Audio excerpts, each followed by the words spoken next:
Welcome to USA Global TV and Radio, where our mission is to provide education, entertainment, hope, and inspiration. USA Global TV and Radio connects you with experts and audiences all around the world every single day to help you succeed in business and to live a richer life. Visit us at usaglobaltv.com to learn about career and life-changing training and mentoring programs like the Listening Mentor. Subscribe to our newsletter to stay informed about our special programs and offers. Discover how you can become a guest on one of our shows or a host or producer of a USA Global TV and Radio show of your very own. That's USA Global TV and Radio, where the doctor is always in.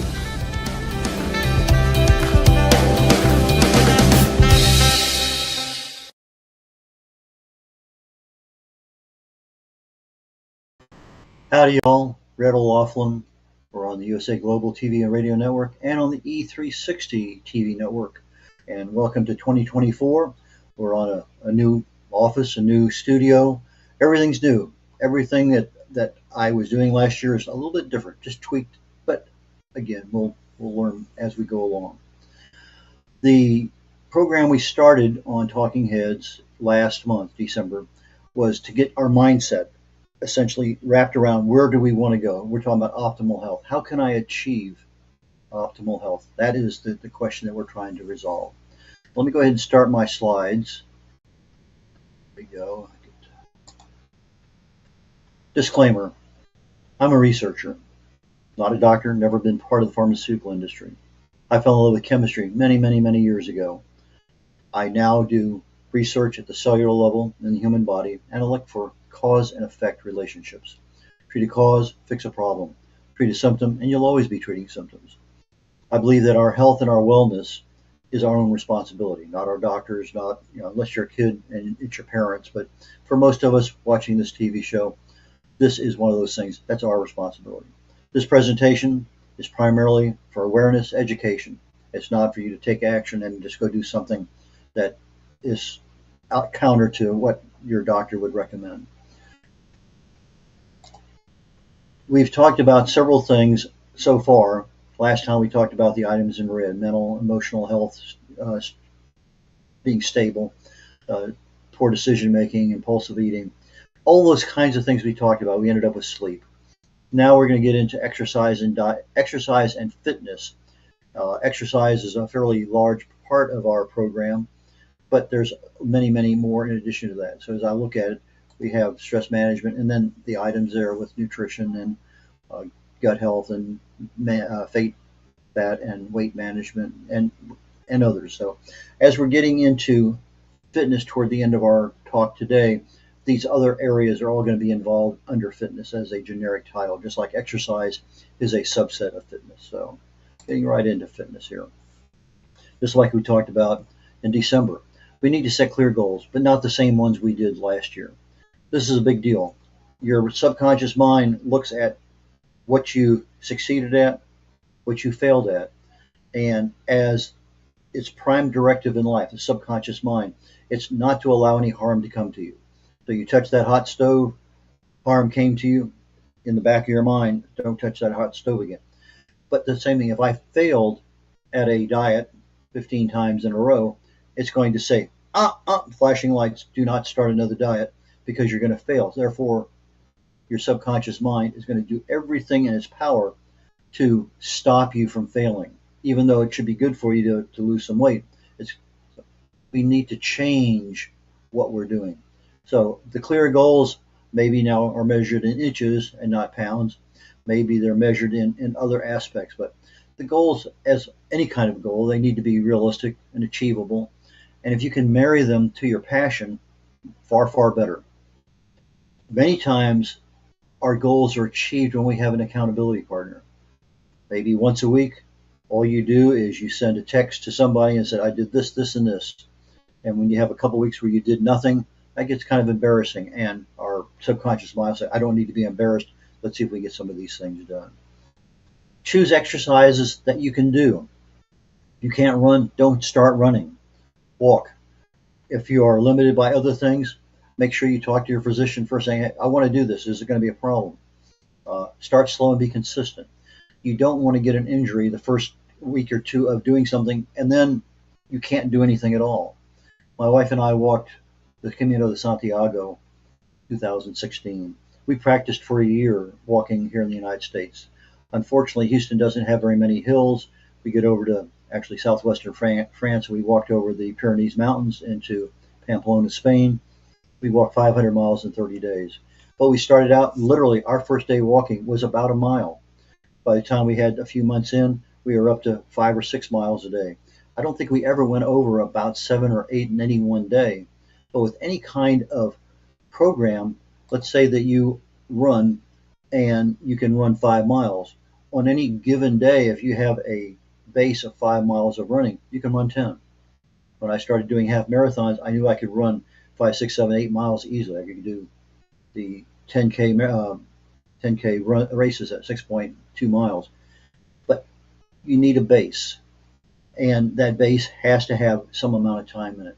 Now, whether our base is walking, running, those are things that we do. But one of those things we don't think very much of is stretching and balance, especially as we get older. If I'm a runner, I'll be out there stretching before I run. But if I'm walking, I don't stretch. It's just one of those things. But stretching, if you're not doing it, pull up YouTube. There are just so many things out there that can help you. Follow along. If something hurts, stop. Balance is another big, big deal. When I had some surgery on one of my knees, I found I couldn't stand on that leg for more than a half a second. I had to actually practice a long time how to get balance back. Weight training, interval training, endurance training, a lot of those things can evolve over time. You don't have to start with that in January. Start with something you can do. Go at your own pace. And absolutely, absolutely, absolutely. If this is something outside what you normally do, talk to your doctor. Give him a call on the phone and say, hey, doc, I want to start a walking program. He says, well, how far are you going to walk? Well, first week, maybe every other day, half a mile to a mile. Okay, go for it. But the big issue, as with anything in life, particularly 2024, if we want to make that a good, optimal health year, is we've got to start. That's absolutely mandatory. Lots of varieties in exercises. Some people don't want to get off that couch, but there are a lot of things that you can do. Let's say every time a commercial comes on, if you don't do anything else except stand up, that's different than what you were doing. If you walk to the front door, if you walk to the phone, you walk in the kitchen, you come back, you sit down, 30 seconds, you've done something, you started something. That can be a little approach to getting started. But there has to be some level of consistency in it. When we're starting, we'd like to know where we're at. We kind of know where we want with our goals, but I don't need to measure them every single day. I've talked a lot of times in the past. I have a scale I stand on, and it gives me body fat measurements and visceral fat and all sort of maybe 10, 12, 15 different items. I can link it to my cell phone, and I have a history of what I've done. But I don't do that every day. I don't do it every week.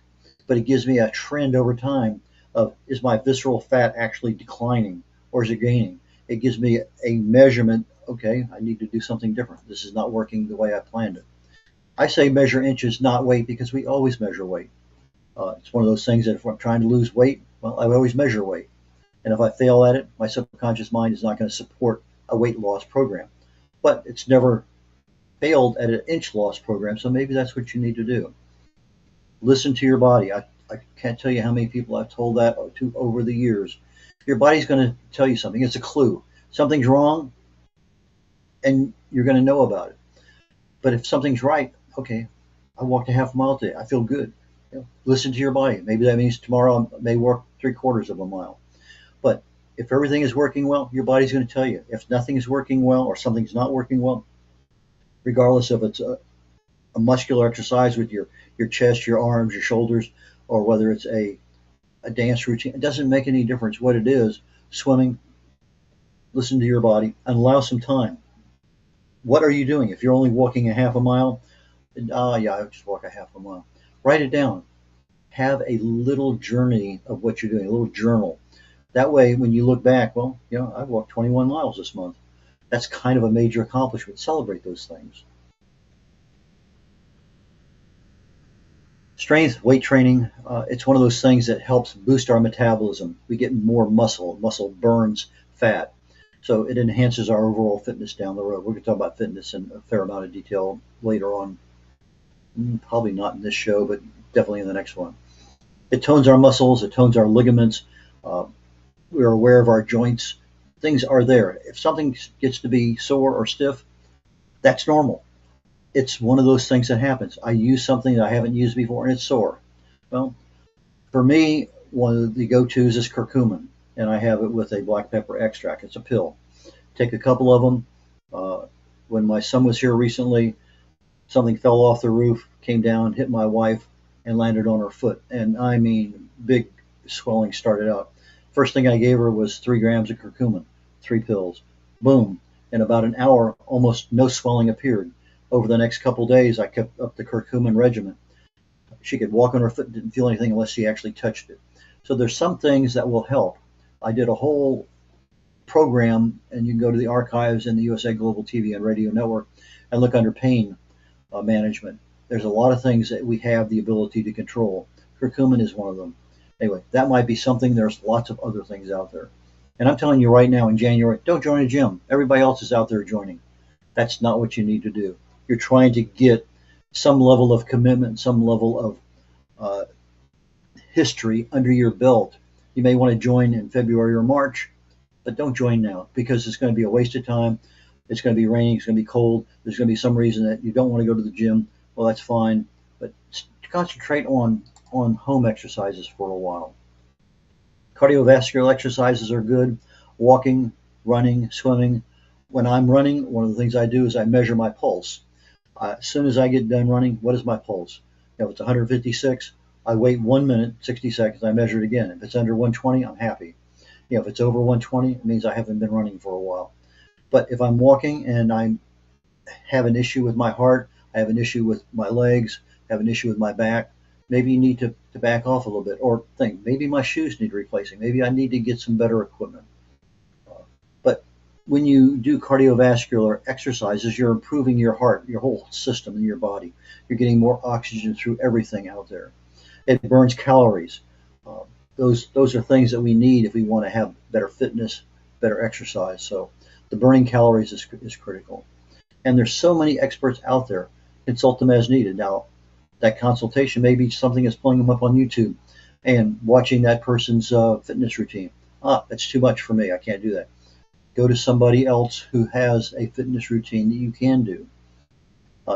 The flexibility, stretching, I think those are all, whether you're just out walking or doing a little swimming, the body needs some level of stretching and flexibility as we get older, no doubt about it. And you're monitoring your progress through a journal or some other way of being able to write down what happened.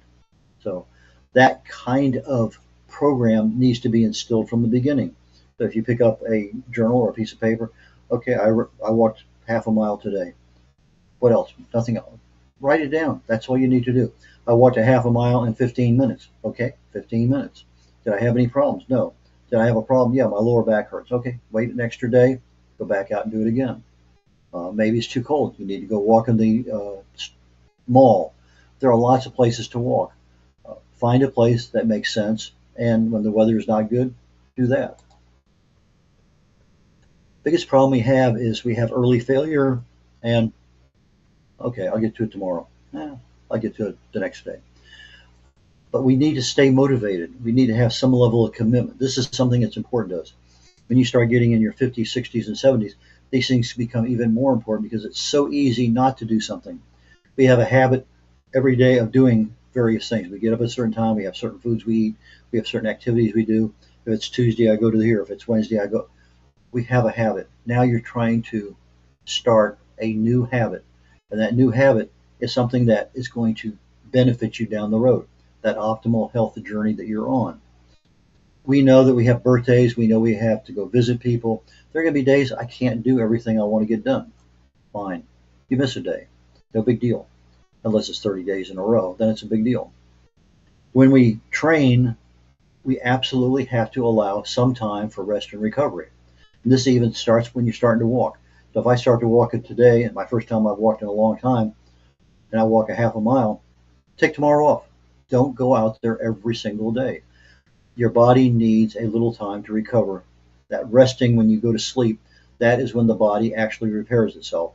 So if I start at a gym and I'm doing a lot of weights, for me it takes about 48 to 72 hours before that muscle soreness kicks in. Some people it's the very next day. Rest and recovery has to be part of the time that you allow for your everything to happen. Super critical. You get into an overtraining mode. I can remember one point in time where I think I ran 30 some days in a row just to prove to myself I could do it. I mean, I was a big runner back then. It wasn't a big deal. I didn't have a problem. I just wanted to prove something. But nowadays, if I was running with somebody and they said, I want to run tomorrow, I said, well, how many days in a row have you run? 5. No, take tomorrow off. Burnout happens, injuries happen. Those are things you don't need to disrupt what's going on. Muscles need time to adjust and to grow, and sleep is when we get that done.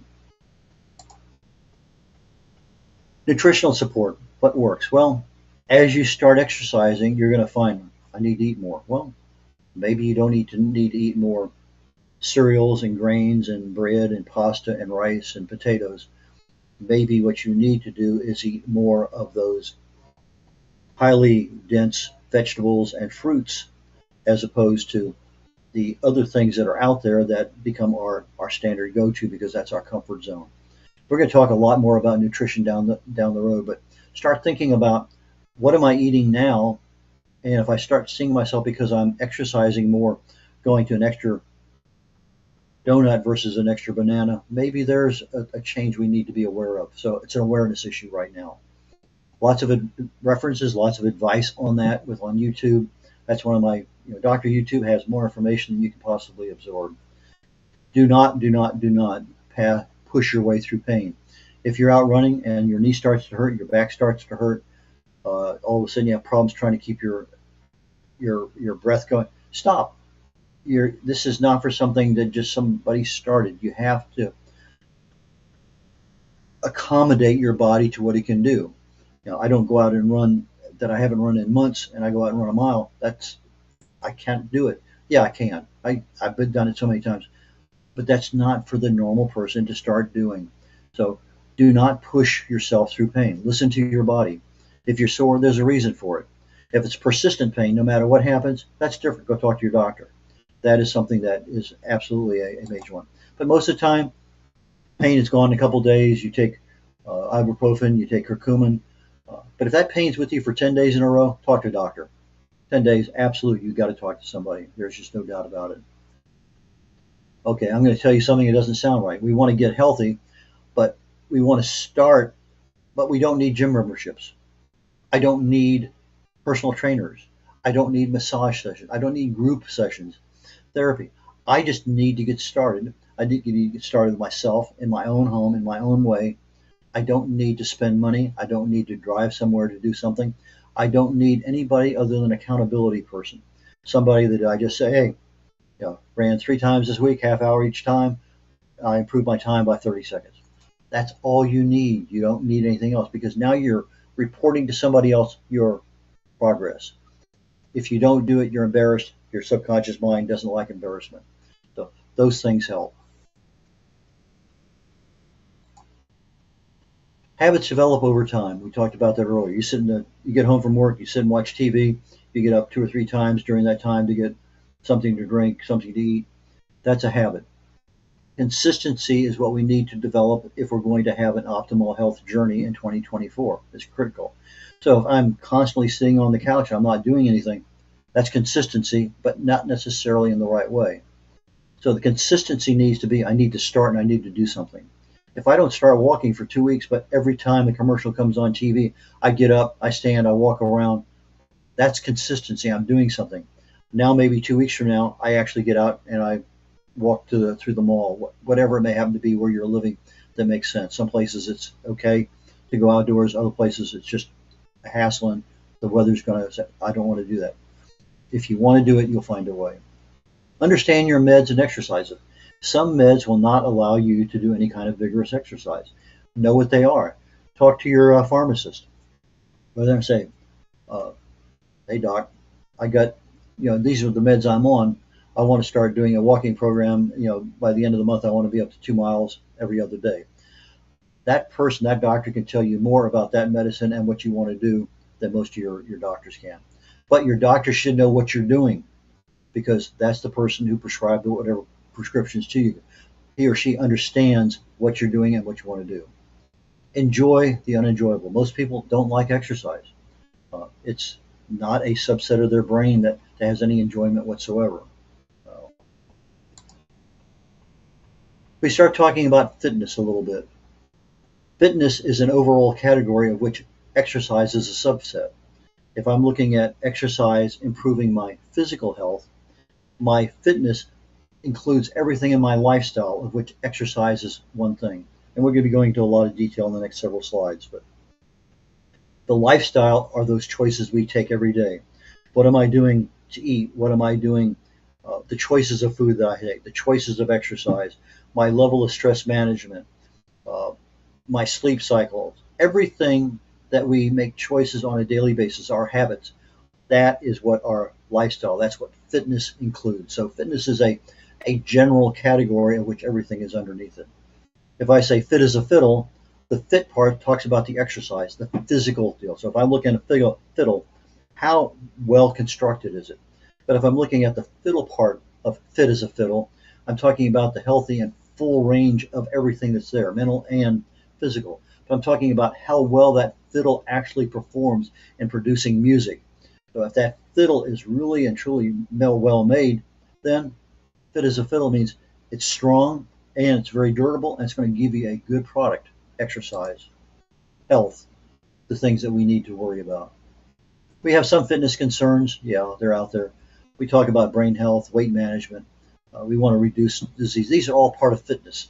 We want strong bones and muscles. We want to be able to be functionally fit. We want to be able to do everything that we want to do every day. That gives us the option to do what we want to do. I think that's kind of the key. If I can't get up and move around, I can't go to the movies, I can't go to this concert, whatever it may happen to be, I have problems, then I can't do what I want to do. Our fitness determines our long-term sustainability. What kind of lasting results stay with us year after year after year? Our lifestyle changes support exercise, weight loss, fat management, stress management, sleep. Our lifestyle changes that we need to make need to be done incrementally, a little bit at a time. Our strength, our endurance, our flexibility, our balance, all of those things add up within an exercise program, but they also add up into our overall fitness program. We need that mental toughness. We need that emotional health. We need that ability to adapt so that my half a mile today becomes 3/4 of a mile. I talked about walking the Camino, 500 miles in 30 days, but it wasn't something that we started overnight. So when I'm looking at other things that are available out there, go to my playlist on the USA Global TV and Radio Network, go to Talking Heads, go to red.olaughlin, and I've talked about heart health and nutrition and stress and toxins, talked about the pandemic, brain health, cancer, I think we did eight parts on cancer.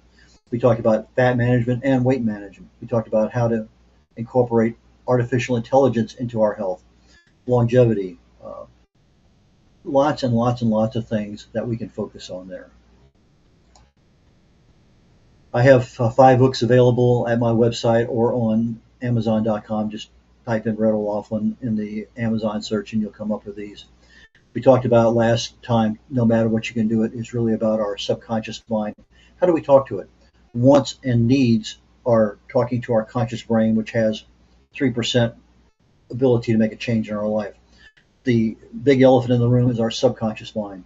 That controls 95+% of everything we do every day. Expectations, intentions talk to our subconscious mind.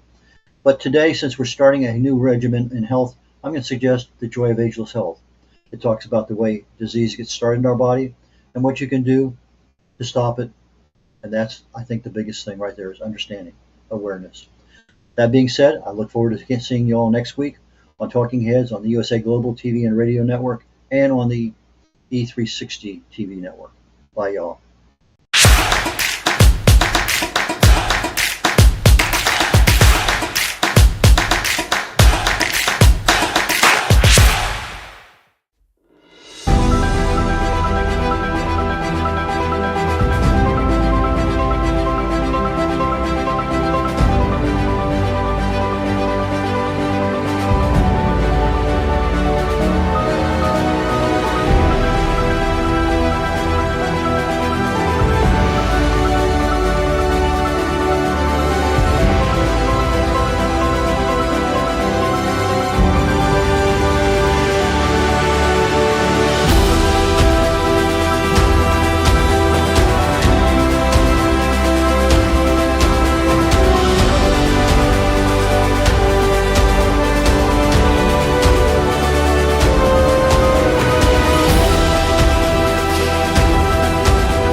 Welcome to USA Global TV and Radio, where our mission is to provide education, entertainment, hope, and inspiration.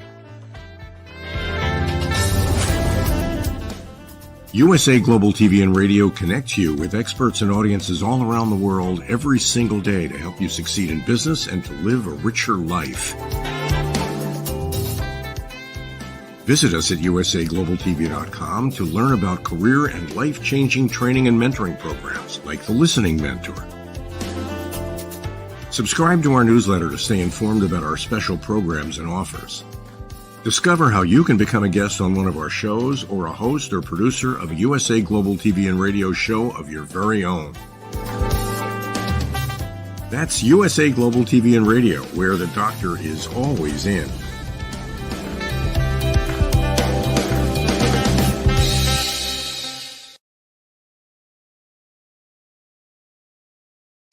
Good morning, good afternoon, good evening, and welcome home to USA Global TV and Radio, where we provide world-class education, entertainment, hope, and inspiration. My name is Dr. Jacqueline Kerbeck, and I am so excited to welcome you to another fantastic episode. We have a very special guest with us today, and our show is Elegance, Polished Demeanor, and Posh Living. The star of our show is Zane Carson Carruth. Zane is an international award-winning author. She's a philanthropist. She is an incredible writer, and she is someone who gives everything that she has through her heart and helping other people. Let's welcome her to the program. Zane, come on out. Hello. Hi. Hi, how are you? Happy holidays to you. I'm well. How are you doing? Doing great. I'm recovering from Christmas dinner and looking forward to the week and just not having to do anything. You told me you had 3 dishwashers full of dishes. That is epic. It's a 3 dishwasher meal. You know, you have appetizers and desserts and salads and a million, drinks and yeah, it was fun. Everybody enjoyed it. You're so talented. And this time of year with the books that you have, I know you had a special event at Neiman Marcus in Houston, and you've got your books available. Tell us about them and where people can find them. Oh, well, thank you. Yes, my books are available at Barnes & Noble, Amazon, Walmart, Target, and on the website, worldsfirsttoothfairy.com. But no, we had a great event at Neiman's. They included my book in their Books to Bed program, where they made a little pair of pajamas with all of the illustrations from my books. And you can buy the pajamas and the book as a package set to give to, a youngster from the age of was size 2 to 10. So that was very successful. That was a lot of fun. I enjoyed that.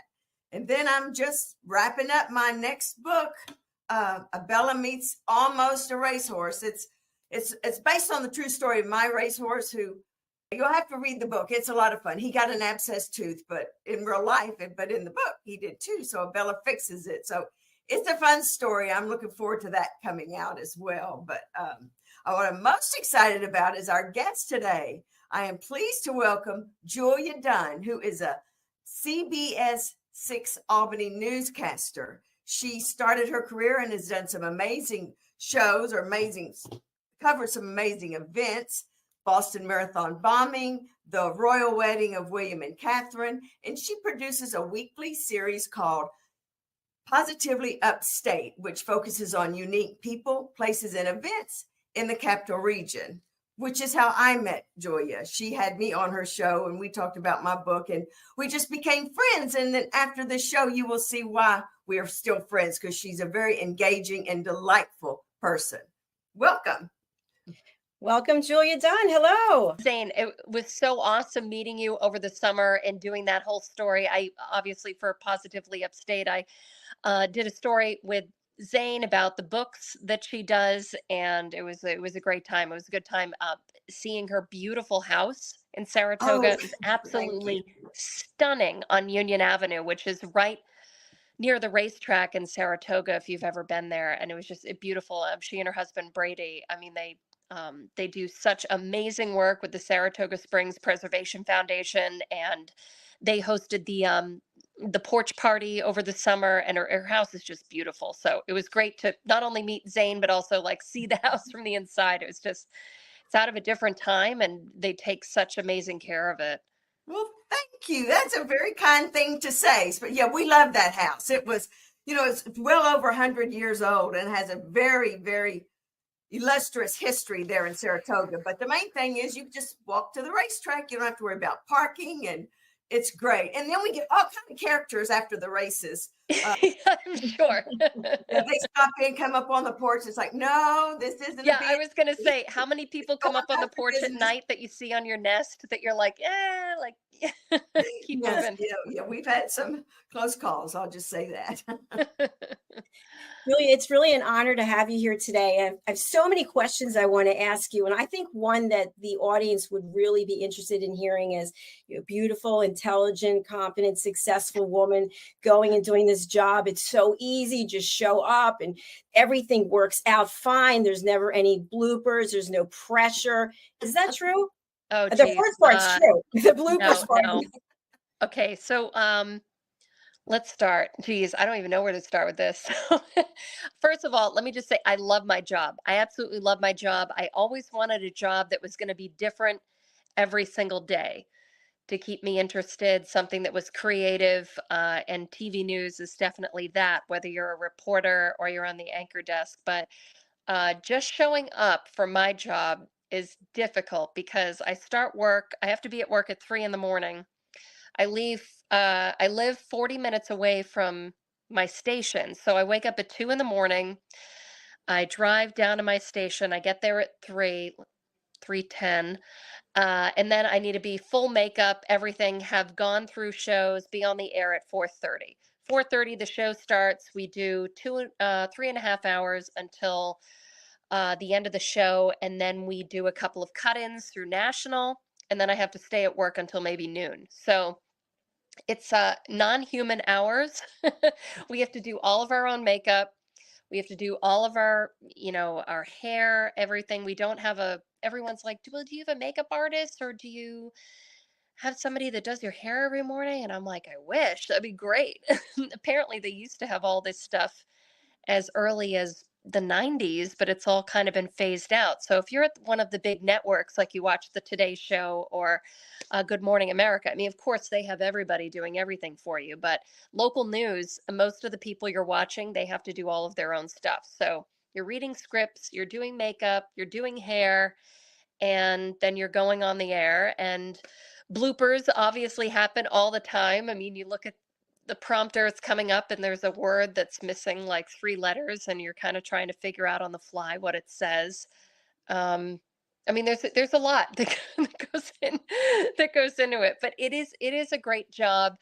Um, doesn't pay the money that it used to, but it is, if you want like a job that's very, kind of community based and is different every single day, then news is. I mean, it's addictive for sure. Wow, I Wow. learned so much from what you just shared. So you're Was going that a lot? I'm to, sorry, that was a lot. no, That was it's good. good. That you're getting up at 2 in the morning. I don't know, Zane, what time are you getting up? I'm getting up at 8. So I really admire and Yeah. respect Oh, you I for would. that. 8 o'clock. I'm like, my shift is like halfway done. I'm like, I'm good. Like, I'm like, all right, we're in the home stretch. Like, let's go. Zane, right now. So I'm off. I go back to work tomorrow, but I've been off for Christmas. So like, my hair is up. Like, so tomorrow I go back to like the grind. But it's also hard on a Friday going into Saturday and kind of shifting back to a normal schedule. And then on Sunday, it's like you gotta have to kind of get back into it. It's tough, but it's morning news is fun because it makes you get up, obviously, because you're gonna get fired if you don't. And it also sort of, you're like kind of a head start on everybody. Like, what's going on, everything that's kind of happening, and you're up and going like super early. So when people actually do wake up, you're already like 8 steps ahead of them. So, it takes, there's only certain people I think that can do it. You gotta be able to nap. If you can't nap, I don't think you can work a morning shift, because then you're kind of in trouble. But I can nap pretty easily, thankfully. Oh, yeah, because I wondered how you did that because you came. I said, well, one night we met for drinks like at 7:30, and I thought she's been up since forever. And then when we did my show, you came. Well, you came that morning, but you still had Yeah, to go home and get your little boy and take care of yeah, him and do all of that. So yeah. you You still gotta like managed to sneak have a life. sneak in those naps like wherever you can, just like sneak them in. Yeah, well, that helps. Well, tell us about these special stories that you like, that Boston Marathon bomber and the wedding of Prince William. So you just get an assignment and then you're off to the Yeah, I mean, wherever. they send you. So the station I worked at in Western Mass, they're like, they were trying to do something big with the royal wedding, and I almost said, um, I was I wasn't even really seriously saying it to our general manager. I was like, John, you can send me to London if you want. I've spent a lot of time in that city. I know exactly where to go. You could send me in a photographer with like we call them live views. It's live and then just the letter U. It's basically a backpack that acts like one of the live trucks that you see in all the TV movies and stuff. Movies, they show like the truck with the satellite dish. So now with technology, TV stations have the ability to harness that energy in a backpack. So a Wow. photographer will wear a backpack that has internet capability and shoot with the camera, and it just goes up Wi-Fi and feeds back to the station. So you don't need those microwave trucks anymore. So I said to them, I'm like, why don't you just send a photographer and I to London? I'm like, we can do the royal wedding. I'm like, I can do it really easily. Like, I know that city pretty well, like where this stuff's going on. And he actually sent us, I couldn't believe it. We're such a small, we probably were the smallest station in London. And we were there for a week. Set us up at the Marriott. We were right across from the clock and Big Ben, well, the clock. And we had because we were a double affiliate with ABC and with CNN, we had access to both of their camps. So I had a great spot right outside of Westminster Abbey for the first couple of days, and then we were right kind of, CNN had a big block looking out at Buckingham Palace when they did their first kiss and everything like that. It was awesome. We were there for like a week. It was it was really surreal.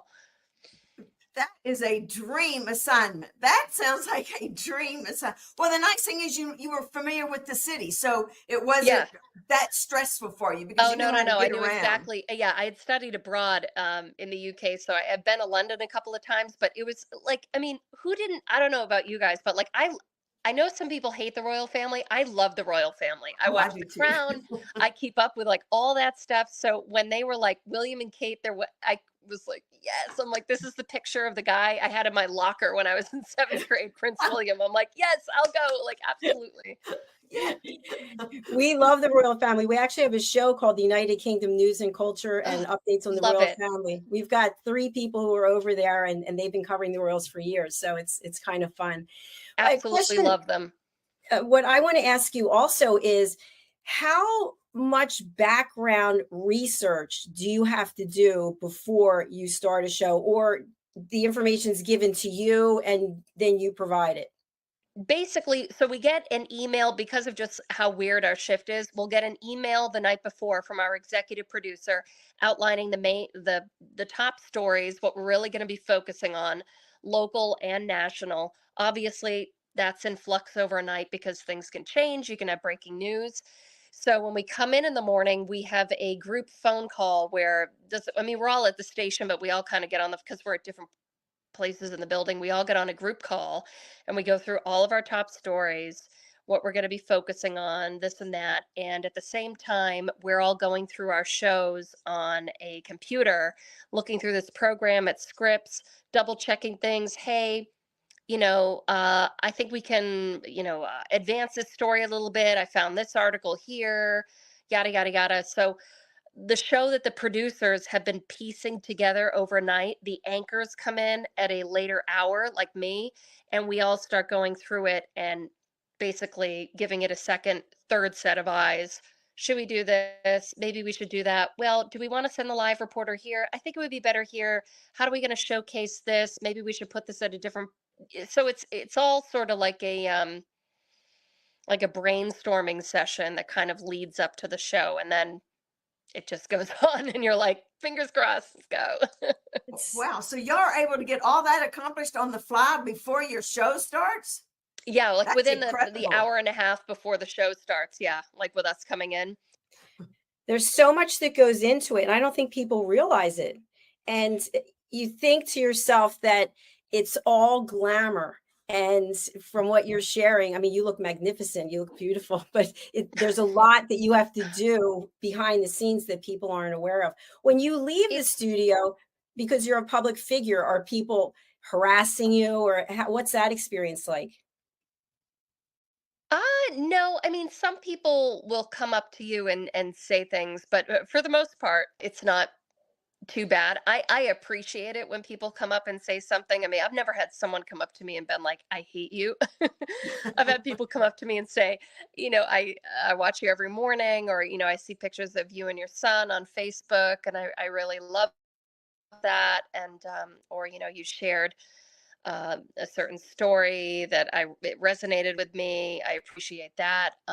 Or you're very personable on air. That's the one I really appreciate the most, because I try and be as personable as I can, because I hate it when um, news anchors are just flat and not personable and not relatable. I think people want to see someone that they can uh, envision themselves sitting down in a living room with and having a conversation. So I really appreciate that. But and then some people message me and they say, think I saw you at this. Usually it's a bar. They're like, I think I saw you at this bar or this place. Or I thought my wife thought she saw you. And I always write back and I'm like, please come over and say, they're always like, well, we don't want to bother you. I'm like, please come over and say hi. Like, I love this. This is great. Like, would, I would have bought you a drink. Like, Yeah. so, yeah, it's not bad.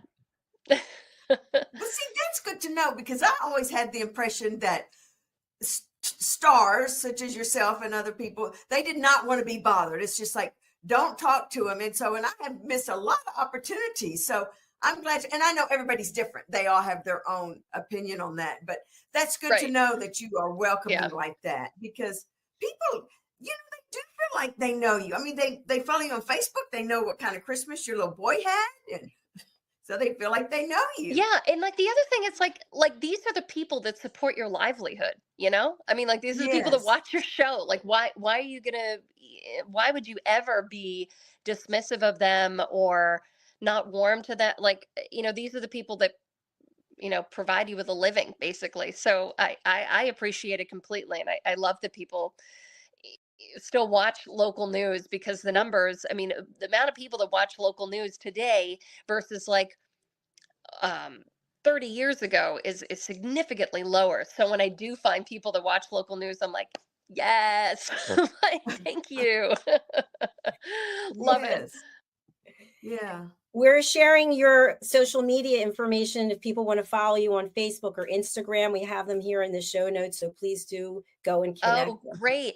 So I had a actually, Zane, I don't know if you saw it. I had a video that went viral a couple of months ago of my son. So um because I don't have a lot of family around, we have babysitters.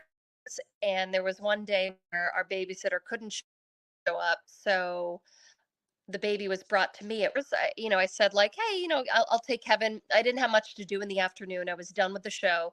And I'm like, I'll take Kevin for a couple of hours in the morning. Kevin's my son. Brought him into the studio. We were doing a live cut-in, and he walked in front of the weather wall while the meteorologist was doing her forecast. And he's kind of, like looking around, just sort of on TV. You couldn't see him because he was cut off with the camera.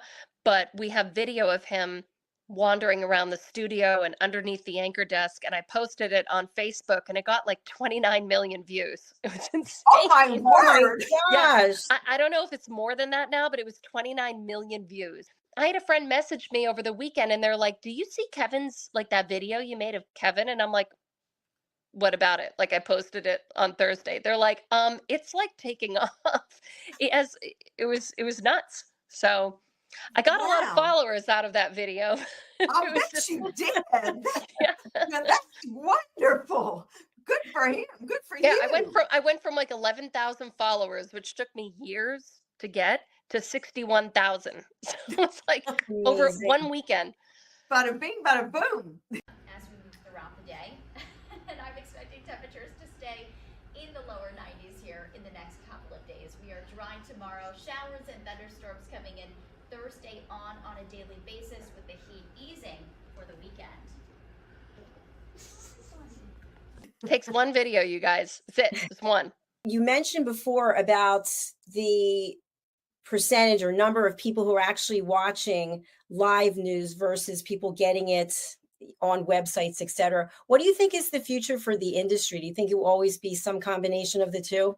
The future of the industry for local news, I hesitate to say not good, but local news, if you think back to your parents, my parents, everybody watched the 6 o'clock news, right? Everybody watched the 6 o'clock news. It was something you did. It was ritual. Today's society, and everyone watched like a noon show, right? Just like everyone used to watch soap operas.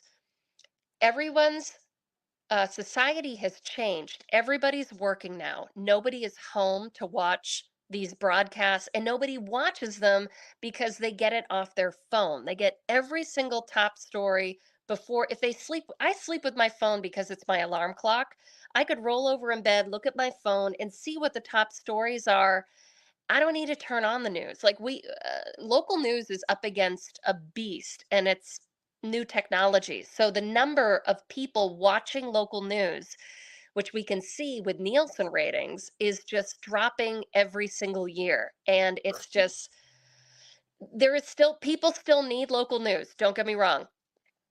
What form that's going to come in the next decade, I don't know. I mean, it's kind of like it's going to be a combination of social media, of course, apps, TikTok, Instagram. It's definitely something that's going to have to, and we're trying to evolve with all of this, but it's been tough. You think about news. I mean, just think about newspapers, like the way that everything's gone. I mean, I don't know. It's just, I feel, it's like I'm in this industry, so I'm kind of like, we're always sort of like, well, there's always going to be local news. What form it's going to be in 10 years, I really don't know. But a lot of it's going to have to be off the phone, streaming off the phone. Yes, and that's That's sad because whenever I watch local news, which I'm not a TV watcher, but when I do, you learn so much and you go, that was interesting. I would have never known that. Right. And it's a heads up on anything. And I think it's a shame that the viewership has dropped like that. But Right. But like think about it. So like Jacqueline, like Zane, your parents, was it like religion in your house to watch the 6 o'clock news? yeah, our little black and Absolutely. white TV. Yeah, I mean, Doesn't yes. happen anymore. Like nobody watches the 6, nobody watches the 11 anymore. I mean, it's like these blocks of people have just, because of people's work schedules now, and now that you have two parents working instead of just one, like it's just the whole dynamics have changed. For someone who is thinking of going into live news, what are some of the talents, the skills, the expertise that they need to have to be successful? You need to be confident to be on live TV. Everything is live, so you got to be able to talk to somebody like I'm talking to you guys right now. You need to be conversational. You need to be able to be today, you need to be a real sleuth online to be able to kind of like get your information. You need to be able to tell a story, condensed soup. You need to break it down, the bullet points: who, what, where, when, and make it as short as possible, because people's attention spans are so limited now. You need to just like keep the story short, tight, what people need to know, and then out. You need to be savvy on social media and screen, the TV screen now. You need to cater to people's phones, their computers, their Apple Watches. So you have all these different social media elements that you also need to work with, which adds more on the plate of a reporter, which already is stacked. I mean, you got to be doing not only your story and turning it quickly, but you got to be doing a thing for TikTok and a thing for Instagram and sending this back to the station and a live Facebook Live. There's a lot of stuff now. There's a lot of screens you need to cater to. I was just going to say, I know that's all kind of on the bad side, but I am going to say on the positive side, getting into the news field, you see and meet people that you would never otherwise come in contact with. I've met governors, prime ministers, all sorts of, state government people. I've covered the royal wedding. I did like the Boston Marathon bombing. I've been on murder scenes. I've been on soldier homecomings, seeing the reactions of people. Like the stories that I've covered over the years, I mean, you never would have seen that if you weren't working in news. So there's definitely positives, of course, to this field. It's just a lot of work. Something that's coming up for me based on what you just said is many of the things that you've covered would channel emotion, or it bring out some kind of emotion in you. So as a professional, do you keep your emotions in check, or how do you actually still be real and at the same time not be falling apart? I mean, that's tough. I mean, when you do cover a story that's really, I mean, the worst stories are unfortunately kids getting killed. Car accidents. I worked in Vermont, a lot of snowmobile accidents, ATVs, that type of thing. I mean, when you're putting the story together, of course, the way you're not falling apart, you're kind of tracking it. But when you're doing the actual story, it's just kind of having enough. I was always very cognizant of having respect for the families of people that, like, if there was tragedy, finding, and I know a lot of news directors would hate their reporter to do this, but I did it. I would find every avenue possible as to not talk to the parents.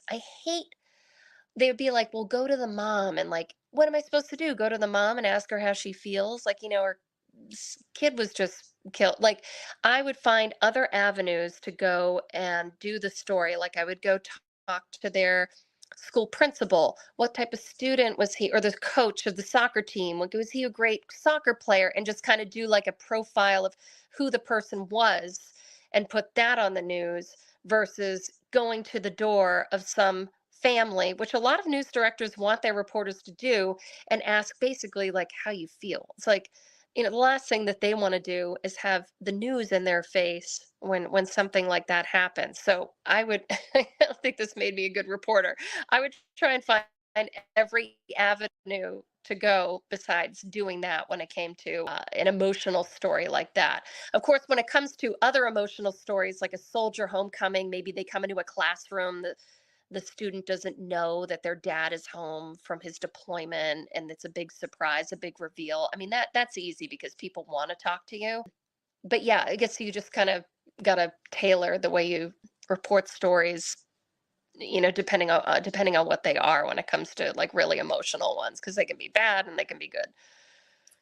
Well, that just Thank boils you. down to just trusting your instincts. And I think that's very sensitive of you, because nobody wants a camera shoved in their face when they have No, been involved in a personal tragedy. They no, just no. don't. My And my that's, aunt, I have I a admire you for that. yeah, my aunt, my father's sister, her daughter, who was very close with us, she was killed in a car accident when she was 15, and she was very close to me in age. We were very close, and I remember one of the things she said was like the news crews from Newport, Rhode Island, were like up at her door, like knocking on the door, asking her questions, and she's like, "I'm just trying to bury my kid, like, get out of my face." And I always remembered that. So if my news director was like, "Well, call the mom," and I'm like, "No, I'm gonna talk to the school." like, like last thing, I mean, why? I don't know. It's just like, why do that to people? So I don't think I'm a good reporter in that way, because I a lot of news directors want those reporters to be like knocking on doors and being like, in your face, like type thing. And I'm like, no, Well, not worth it. I think it makes you an excellent reporter, I very do too. human interest reporter, because nobody wants to see a grieving mother. Nobody, I mean, it's hard enough to watch it and read it, but to relive it through a parent, no, nobody wants to see that. Why are you sticking a camera in this woman's face? Like, give her a break. Like, yeah. So Yeah. Zane, absolutely. Julie, we're coming to the end of the show, and I have a question for you, which we touched on just briefly. And we were sharing backstage that we don't use any scripts here, and you were talking about how you feel it's so important to just be authentic and real. And I think that that can translate throughout life by just showing up without any preconceived ideas or any judgments and just being open to see where the conversation goes. So I'm wondering how these skills that you have, that you do so well at your work, have you brought them into your personal life and vice versa? Ooh, Jacqueline, that's a good question. Well, okay, so sometimes these skills don't go over that well, because I ask, like, I start finding myself, if I'm having a conversation, Zane, you probably have, I don't know, like the few times we've met, you've probably like gotten, like, noticed this with me. Like someone starts telling a story, and like I start like asking all these questions, and I'm like, but what did they say? And well, do you think this person? And now all of a sudden I'm like, why am I like talking like a reporter? Like I feel like sometimes I start interviewing people. I'm like, wait, stop. I mean, you definitely have seen a lot, so I have an idea of like how things other people are dealing with, hardships. So it's kind of like if you're having a crisis of your own, I've seen like so much in terms of like other crises that people are having, and I'm like, okay, my life isn't that bad. So, I mean, that really kind of levels things out. I feel like this job has definitely built up my self-confidence. I was extremely shy. I still am at going and emceeing events. Like I have crazy stage fright. I know that's weird. I have crazy stage fright, like being up in front of a group of people. It has helped with my self-confidence, but there's still things. I'm gonna say that. You're still evolving. Yeah. Thanks for Because your when you're, candor. everyone's like, what do you mean you have stage fright? And I'm like, well, when you're in a studio in the morning, it doesn't matter who you are. You could be Robin Roberts on Good Morning America, or, Savannah Guthrie on Today. Like, there's only a few people in that studio with them. There's not a huge, unless they're looking at the window of people on the sidewalk, but like, there's nobody in that studio except for a couple of cameramen. So it's not like you're in front of a lot of people when you're reading the news. So when you actually have to go to an event and there's like 200 people, it's it's definitely a different experience. Yes. I'm like that at networking events. I'm literally hyperventilating before I walk in. I have to go to the restroom and run cold water over my wrist. And like, Right? calm down, you're sweating. Like, Seriously, but there's nothing wrong with Really? that, but it's so natural. It's so natural. I mean, it's it's just yeah, it's completely fine. yeah, it's real. It's authentic. Yeah. Zane, I'm going to go over to you for any last question that you have for Julia today. And I hope she'll come back and join us. Oh, yeah. I'm thrilled. I hope she comes back and join us. No, I think we covered everything. We ran the gamut of from beginning to end. I was very pleased with everything that you said. I loved it. I'm surprised you guys didn't ask me any follow-up questions on the fact that we have no makeup or no hair, like nothing. Everyone, there are so many people you go out in public and they're like, so do you have a hairstylist and like a makeup person? Does the station buy your clothes? I'm like, no, and no, like nothing. Yeah, I'm surprised about the H&M, the hair and makeup, but I knew they didn't buy your Nothing. clothes, but I really Nope. thought they had a hair. I mean, even the few little Nothing. TV shows I've been on, they had a hair and makeup person. Nope. This is the first station I've worked with where they don't comp you for your hair. Like it just and I like you see my roots are really bad right now. Like I'm not a like natural blonde, so it costs a lot of money to keep my hair blonde, and it's like yeah, it's expensive, but it's yeah, all that stuff was provided at one point, but it's all been taken away. I mean, like news stations, their motto, every single station, not just mine, every single station is do more with less. It's been that way for like 10 years, which is, as an employee, it's tough to hear, but just Yeah, kind of the way it is. that makes sense in today's economy, that's for sure. Well, Yeah. hair and makeup are arts in and of themselves. And I was a makeup artist on the side for a while, and I never realized I'd be using it for what I'm doing now. But your makeup looks beautiful. So, Oh. what are your tips and tricks for just briefly for makeup? Oh, geez. So the thing with TV is, so I don't have TV makeup on right now, but it's making your eyes look as uh um bright and open as they can be. So it's like a thick kind of white layer of I want to call it cover up, but like eyeliner, like liquid eye, like you got to put like white right kind of in the middle. And then when you do the eyeshadow, you kind of got to put it up, not quite like a cat eye, but everything needs to sort of be like up. And you just got to make the middle part here white so that it looks on camera, it looks like your eyes are like really open. So then you just do a little bit of eyeshadow, a little bit of white here. I pencil in my eyebrows a little bit just so they're more, they come more towards the center because I was one of those, in the 90s where everybody plucked their eyebrows so they were super thin and then they never came back. I was one of those victims. So I do that. And then just the contouring, like kind of the three, and then some blush, and then a little bit of highlighter here, a little bit here, a little bit there, and right down the center of the nose, and a little bit of bronzer on both sides. I don't have my TV makeup on right now because I'm off today, but like that's what I do for TV. Oh, I love those inside tips. Thank you. That's fantastic. You're right, because the eyes it's all about making the eyes like more like the brightness, like the inside of the eye should be like white, and then on the outsides is where you have like the real eyeshadow. okay. Good to know. Good to know. Thank you. Yes, thank you so much. Julia, we're going to spotlight you, and I'd love for you to share with our audience what's the best way for people to reach you and who you would like to connect with you. Sure. You can find me on Facebook is the best way. If you just search Julia Dunn CBS 6, you'll see my page. There's a picture of me. Just follow that. On Instagram, just look at Julia Dunn TV. That's my profile there. Facebook is probably the best way. Facebook and Instagram. All right. And we've got that information there on the screen. Thank you so much. Thank you for joining us today. It's an absolute pleasure, and wish you continued success and happy holidays. No, thank you so much for having me on. This has been great. Really nice meeting you, Jacqueline. And Zane, I hope to see you soon. Yes. Thank you. We'll get together. Yes. Well, Happy New Year. Yeah, Happy New Year, you guys, right? Jeez, Happy New 2024. Year. Thank you again for being here. All right. Thank you so much, you guys. Have a great day. Happy New Year. Happy New Year. Bye. Bye-bye. Wow, Zane, that was a fantastic episode. Thank you so much for inviting Julia here to the show. Yeah, that was fun. She's interesting and she's a great person in and out of, in front of or behind the TV. She's a great person and very interesting. And I've enjoyed getting to know her. Well, you can tell she just has a lot of positive energy and light. You can really feel that from people. So that's what I'm taking away from her.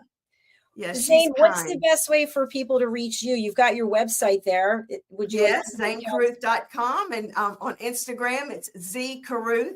Please follow me on Instagram. I post a lot about my family, my life, and my books on my Instagram. And Facebook, I'm on Facebook, but I don't post as much on Facebook. But you just contact me through zanecaruth.com, or my personal email is ztcarson@yahoo.com. I get that instantly. Fantastic. Well, thank you so much. I hope you enjoy the rest of your day, and we'll be in touch, and keep smiling. Okay. Talk to you later. Thanks. Bye. Bye. Thanks, everyone, for being here and watching our show, whether it's on the live or the replay. We wish you the happiest of holidays and all the best for 2024. Please do go over to our YouTube channel, which is USA Global TV and Radio, and subscribe to our station. We are just so grateful for all of you who are following us.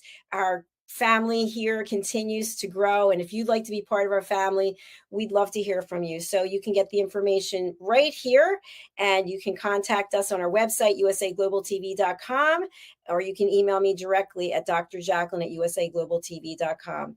We are going to hear a very special announcement from Zane Carson Caruth, and you can see and hear some of the work that she's done. So please do stay tuned for that. And again, we look forward to seeing you in the future on another episode coming next month. It's the last Thursday of each month at 8 p.m. Eastern Time.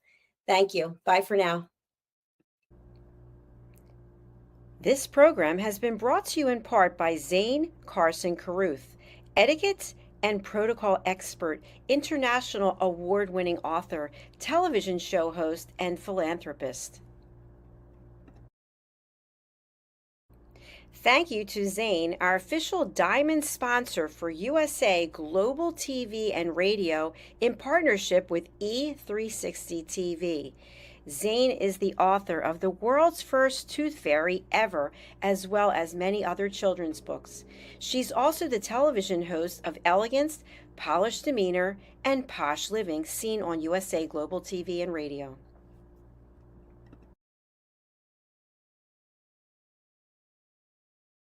Hi, my name is Zane Carson Caruth, and I'm the author of this book, The World's First Tooth Fairy Ever.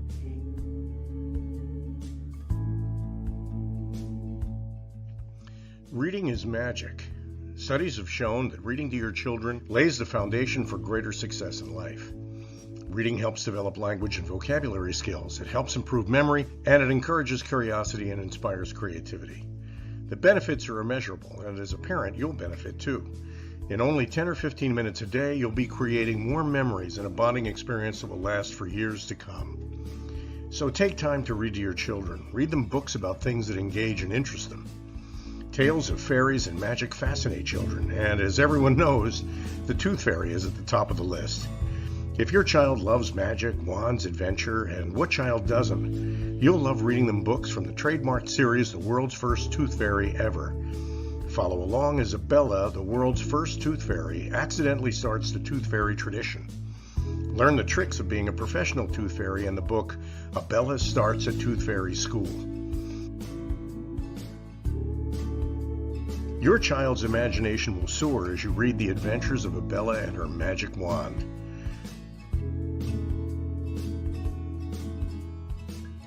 These wonderful books are available at worldsfirsttoothfairy.com and at Amazon, Barnes & Noble, and Walmart.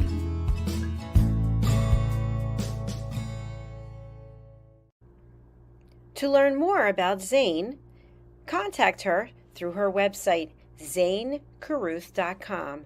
ZANECARRUTH.com. Order Zane's books and merchandise. Contact her about being a keynote speaker at your next event.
The last few days have been really amazing. I had the trainer course from the British School of Etiquette.